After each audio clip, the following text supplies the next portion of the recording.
اس تجربے سے نکل چکی ہے کہ 50% یہ کورونا کم پھیلتی ہے اگر آپ نے ماسک پہنے ہوئے، خاص طور پہ بند جگہوں کے اوپر، خاص طور پہ جدھر زیادہ لوگ جمع ہوتے ہیں.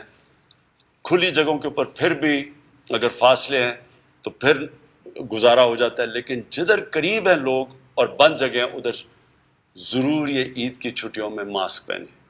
اپنے آپ کو بچائیں، اپنے بزرگوں کو بچائیں، اپنے جو بیمار لوگ ہیں ان کو بچائیں، اپنی قوم کو بچائیں کہ مجھے لاک ڈاؤن نہ کرنا پڑے. لاک ڈاؤن کا سب سے بڑا نقصان غریب لوگوں کو ہوتا ہے، غربت پھیلتی ہے، چھابڑی والے، ریڑھی والے، دیہڑی دار، یہ سب متاثر ہوتے ہیں جب لاک ڈاؤن لگتا ہے. تو یہ عید کی چھٹیوں میں ہم نے آپ کو کہا کہ اگر پرہیز کر لیں، ایک مختلف قسم کی عید کر لیں، تو یہ جو مشکل، یہ جو اوپر ایک تیزی سے کیسز بڑھ رہے تھے جو ابھی تک ہمارے ہسپتال بچے ہوئے ہیں، ہم انشاءاللہ اس تیسرے ویو سے بھی نکل جائیں گے. 05192249000 ہمارے ساتھ پہلے کالر کون ہے؟ السلام علیکم. السلام علیکم. جی بات کیجیے گا.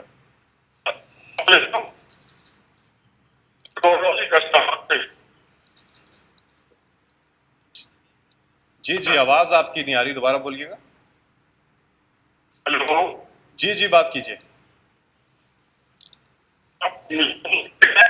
ان کی ٹیلی فون لائن میں کچھ مسئلہ سنائی دے رہا ہے. اگلے کالر سے ہم بات کریں گے. نمبر آپ ملا رہے ہیں 05192249000. آپ کال کر رہے ہیں پاکستان سے بھی کال کر سکتے ہیں، آپ اگر باہر ہیں باہر سے بھی کال کر سکتے ہیں. اضافی کوڈ آپ کو شامل کرنا ہوگا 9251. اگلے کالر ہمارے ساتھ. جی السلام علیکم. ہیلو. جی ان کی بھی کال لگتا ہے ڈراپ ہو گئی ہے. اگلے کالر سے بات کریں. کافی لوگ کال کرنے کی کوشش کر رہے ہیں اس نمبر پہ. نمبر آپ کی اسکرین پر بھی آ رہا ہے 05192249000. اس نمبر پہ آپ آ کے پرائم منسٹر پاکستان عمران خان صاحب سے براہ راست بات کر سکتے ہیں. آپ کے سوالات اور وزیر اعظم کے جواب.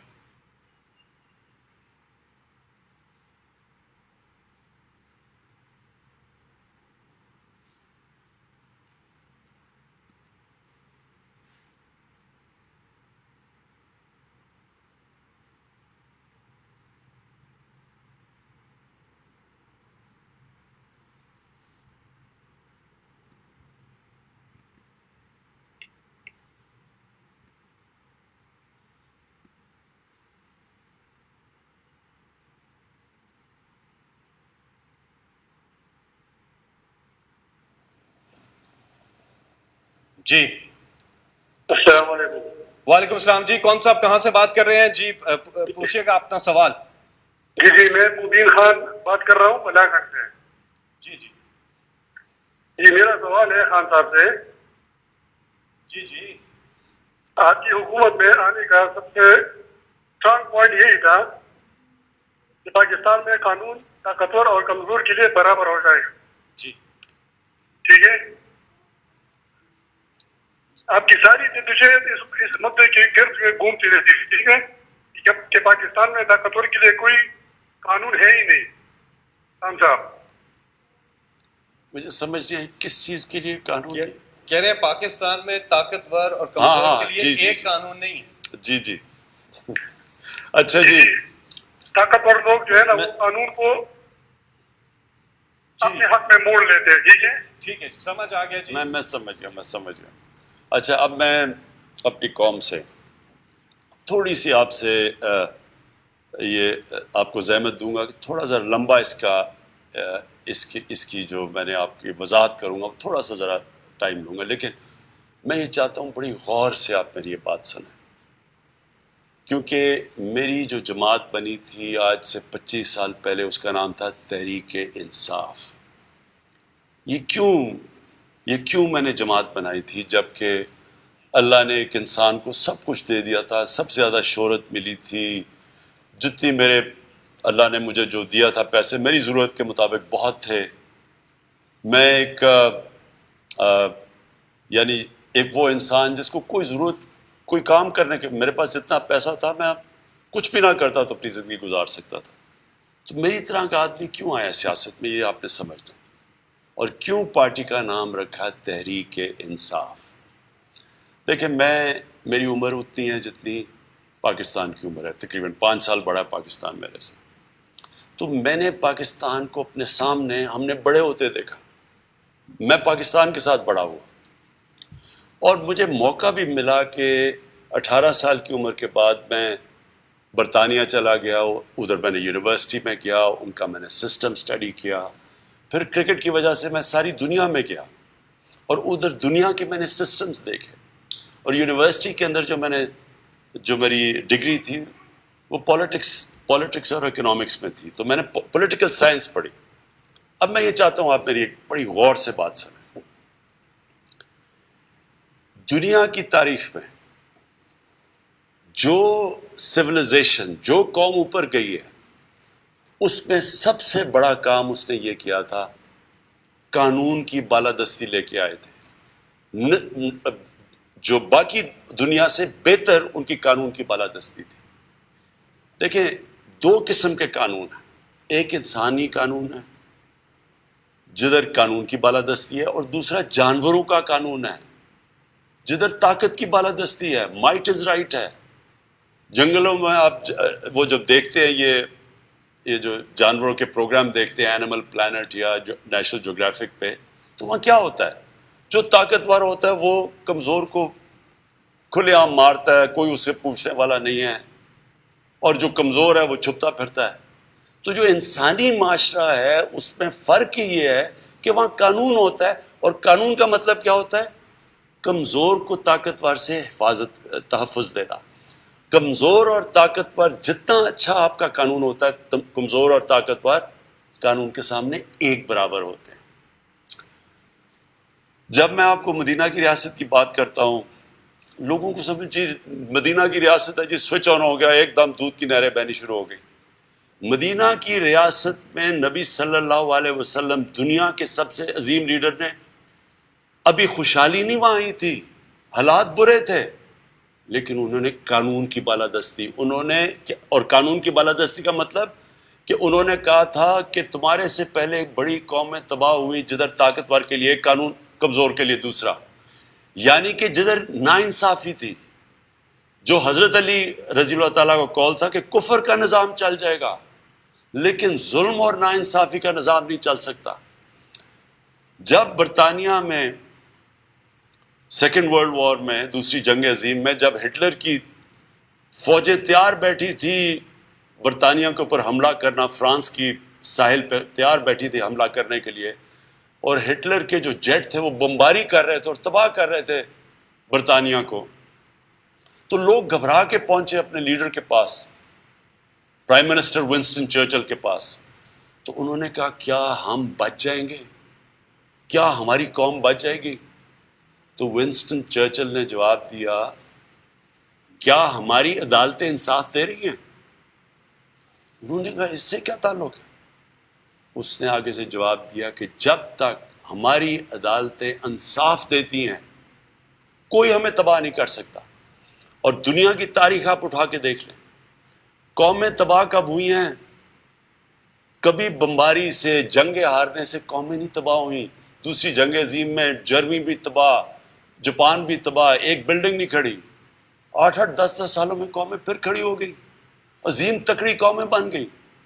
کیونکہ قوم تباہ تب ہوتی ہے جب اس کے اندر اخلاقی جرت ختم ہو جاتی ہے انصاف دینے کے لیے، جب وہ یہ فرق کرتا ہے امیر کے لیے قانون، غریب کے لیے دوسرا. اور یہ کیوں ہے؟ کیوں ہمارے نبی صلی اللہ علیہ وسلم نے کہا تھا میری بیٹی بھی اگر جرم کرے گی اس کو سزا ملے گی؟ یہ کیوں کہا تھا انہوں نے؟ وہ اس لیے کہا تھا کہ جب طاقتور جرم کرتا ہے، پیسے چوری کرتا ہے، جب ایک ملک کا پرائم منسٹر پیسے چوری کرتا ہے، میرے وزیر پیسے چوری کرتے ہیں، ہم تو ملک کا خزانہ لوٹ سکتے ہیں. وہ بیچارہ غریب آدمی جو سائیکل چوری کرتا ہے، بھینس گائے چوری کرتا ہے، اس سے تو ملک تباہ نہیں ہوتے. تباہ تب ہوتے ہیں جب ملک کے سربراہ پیسہ چوری کرنا شروع کرتے ہیں. طاقتور پیسہ چوری کرتا ہے، وہ ملک کے پیسے باہر بھجواتے ہیں. پہلے چوری کا نقصان، پھر ملک کا، کیونکہ وہ چوری چھپ نہیں سکتی، وہ باہر بھجواتے ہیں. اگلا وہ نقصان منی لانڈرنگ کا، کرنسی کے اوپر فرق پڑتا ہے، آپ کا کرنسی کمزور ہو جاتی ہے کیونکہ پیسہ باہر چلا جاتا ہے، ڈالر باہر چلے جاتے ہیں۔ فیکٹ آئی پینل ہے، ایک سیکرٹری جنرل یونائٹڈ نیشنز نے اپنے نیچے ایک پینل بنائی، اس کی جو رپورٹ آئی ہے وہ میں بار بار چاہتا ہوں آپ سنیں۔ یہ ہمارا ہی صرف مسئلہ نہیں، یہ ہر غریب ملک کا مسئلہ ہے، ہر غریب ملک کا مسئلہ ہے جدھر ان کے طاقتور لوگ ان کا ملک کا پیسہ چرا کے ملک سے باہر لے کے جا رہے ہیں۔ وہ ان کے بھی اسی طرح ہی ہیں، بڑے بڑے مغربی کیپٹلز میں ان کی جائیدادیں ہیں، فلیٹ ہیں، آف شور اکاؤنٹس ہیں۔ یہ ساری تیسری دنیا کا مسئلہ ہے۔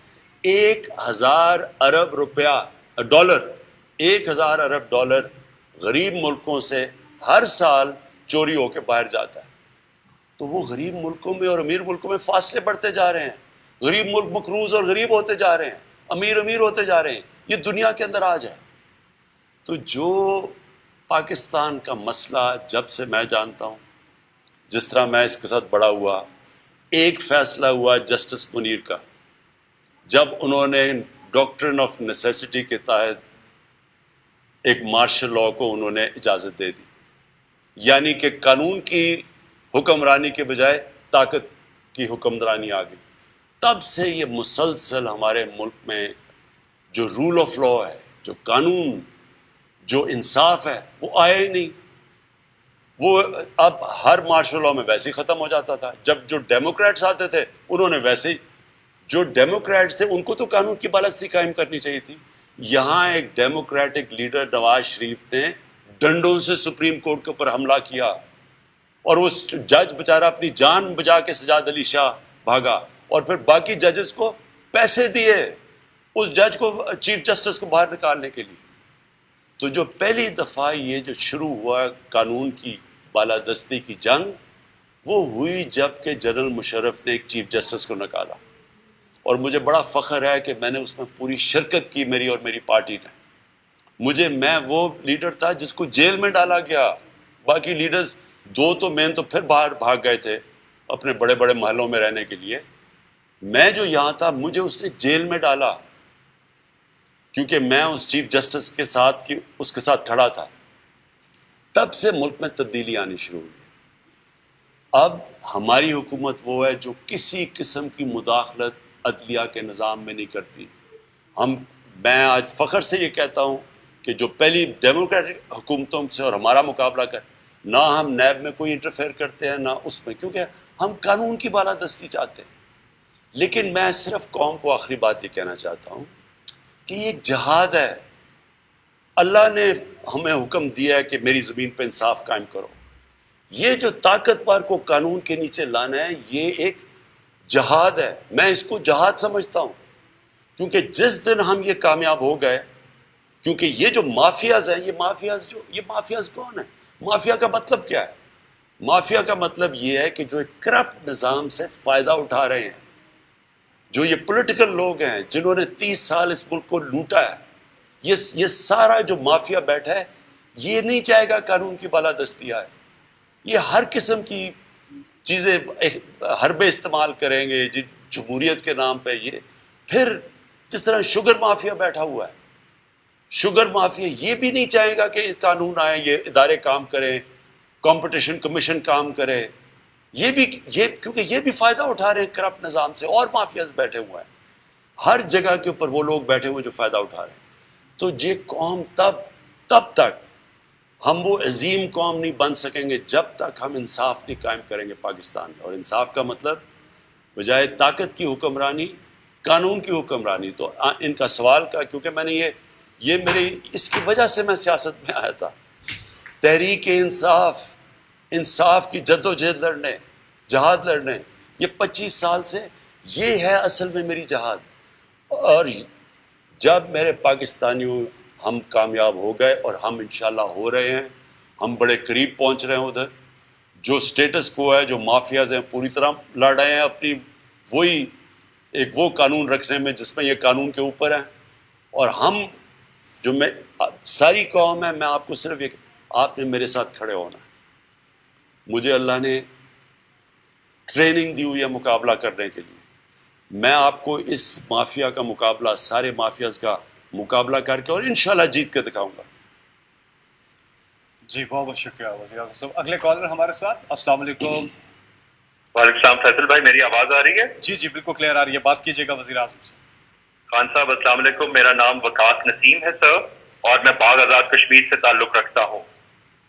جی جی خان وقاص. صاحب, وزیر اعظم صاحب, کیا آپ کو یہ ریئلائزیشن ہے کہ کشمیری قوم آپ سے کتنی انسیت, اپنائیت اور خلوص رکھتی ہے, اور اس کی وجہ ہے جس دلیری سے یونائٹڈ نیشن کے اندر آپ نے ان کا مقدمہ پیش کیا, بالا کوٹ واقعے کا جس بہادری سے آپ نے جواب دیا, کووڈ 19 کے دوران جس طرح فیڈرل گرانٹ کے تھرو آپ نے کشمیری قوم کی مدد کی, انصاف صحت کارڈ کے تھرو 10 لاکھ تک کے مفت علاج کی سہولت آپ نے 12 لاکھ کشمیری خاندانوں کو دی, اور کشمیر کا جو سب سے بڑا مسئلہ تھا 18 سے 20 گھنٹے لوڈ شیڈنگ گزشتہ حکومتوں میں ہوتی تھی اور جو اب ختم ہو چکی ہے.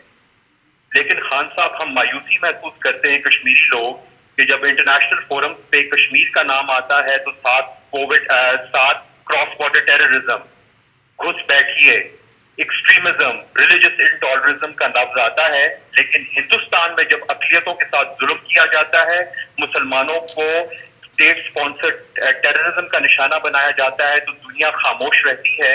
جس کی مثال ہے سر کہ ہندوستانی آرمی کے ایک کرنل نے سمجھوتا ایکسپریس میں مسلمانوں کو زندہ جلا دیا, دنیا خاموش تھی. ہندوستان نیوی کا ایک سرونگ کمانڈر بلوچستان میں کلبھوشن یادو دہشت گردی کرتے ہوئے پکڑا گیا, دنیا خاموش رہی.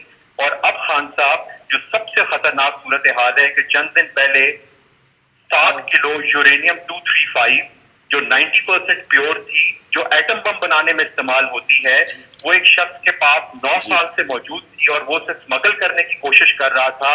لیکن پوری دنیا کی میڈیا آؤٹلیٹس اور انٹرنیشنل فورم خاموش ہیں. کیا جی وقاص, دیکھیں,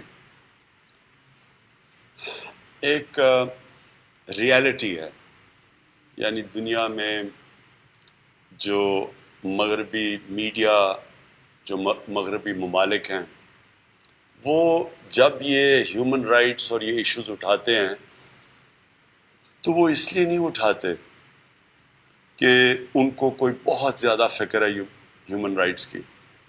وہ اس کو بدقسمتی سے استعمال زیادہ تر کرتے ہیں اپنی فورن پالیسی آبجیکٹیوز کو آگے کرنے کے لیے. یہ حقیقت ہے. انہوں نے فیصلہ کیا ہوا ہے, مغرب ممالک نے, ان کو خوف آیا ہوا ہے چائنا کا. چائنا جس تیزی سے آگے بڑھ رہا ہے, تو ان کو یہ ڈر لگا ہوا ہے کہ چائنا آگے جا کے یہ مغربی ممالک سے آگے نہ نکل جائے. اس لیے انہوں نے یہ فیصلہ کیا ہے کہ ہندوستان کو تیار کریں چائنا کے خلاف ایک مضبوط طاقت بنانے میں. تو جب ان کے فورن پالیسی آبجیکٹیوز میں ہندوستان آ جاتا ہے جو کھڑا ہوگا چائنا کے خلاف, جو بالکل یہ احمقانہ سوچ ہے, وہ چائنا کے خلاف نہیں کھڑا ہو سکتا, بلکہ ہندوستان اپنی تباہی کرے گا اگر وہ کھڑا ہوتا ہے. لیکن وہ یہ کوشش کر رہے ہیں کیونکہ وہ اس کے خلاف کھڑا کریں, وہ سب کچھ پھر بھول جاتے ہیں کہ ہندوستان میں اقلیتوں سے, مسلمانوں سے کیا ہو رہا ہے, اقلیتوں سے کیا ہو رہا ہے. ہندوستان کے اندر جس طرح انہوں نے ہندو سپریمسٹ آئیڈیالوجی, یعنی وہ خود یہ اس کو تنقید کرتے ہیں. میں یہ ضرور کہوں گا کہ پہلی دفعہ باہر کے اخبار, مغربی اخبار اب اس کی تنقید کرتے ہیں, پہلے نہیں کرتے تھے. اور اس میں ہمارا پاکستان کا بہت بڑا ہاتھ ہے, ہم نے ہر فورم میں اٹھایا, ہمارا اس فورن آفس کا بہت بڑا ہاتھ ہے. انہوں نے پوری طرح ہم نے کیمپین کی, اور اس کی وجہ سے آج اویئرنیس ہے ساری باہر کہ یہ جو ایک ہندوتا, یہ جو ان کی RSS آئیڈیالوجی ہے, یہ بالکل ایک طرف مغرب کچھ کہہ رہا ہے کہ دنیا کو لیکچر دیتا ہے انکلوسیونیس اور ہیومن رائٹس کی, اور دوسری طرف بالکل اس کے خلاف ہے. لیکن اس کے باوجود جو ان کو کشمیریوں کے ساتھ کھڑا ہونا چاہیے اس وقت, اور جو ہم نے پوری کوشش کی ہے دنیا میں شعور پیدا کرنے کی, بدقسمتی سے وہ اس طرح کشمیریوں کے ساتھ نہیں کھڑے جو ظلم ہو رہے ہیں کشمیریوں کے ساتھ. لیکن میں آخر میں یہ کہنا چاہتا ہوں کشمیر کے لوگوں کو کہ یہ میں بار بار کئی دفعہ سنتا ہوں کہ جی پاکستانی بات چیت شروع کر دی ہے ہندوستان سے, یا پتہ نہیں کیا کر دیا. میں آپ کو ایک واضح چیز کہنا چاہتا ہوں, جب تک ہندوستان واپس نہیں جاتا جو 5 اگست کو انہوں نے قدم اٹھائے ہیں, اور جو کشمیر کے اوپر جو انہوں نے اسٹیٹ ہوڈ لی ہے, جب تک واپس 5 اگست کے اوپر واپس نہیں جاتا, پاکستان کی حکومت کوئی ہندوستان سے بات چیت نہیں کرے گی. آپ کی کالز کا سلسلہ جاری ہے. یہاں پہ وقت ہوا ایک وقفے کا, اس کے بعد پھر حاضر.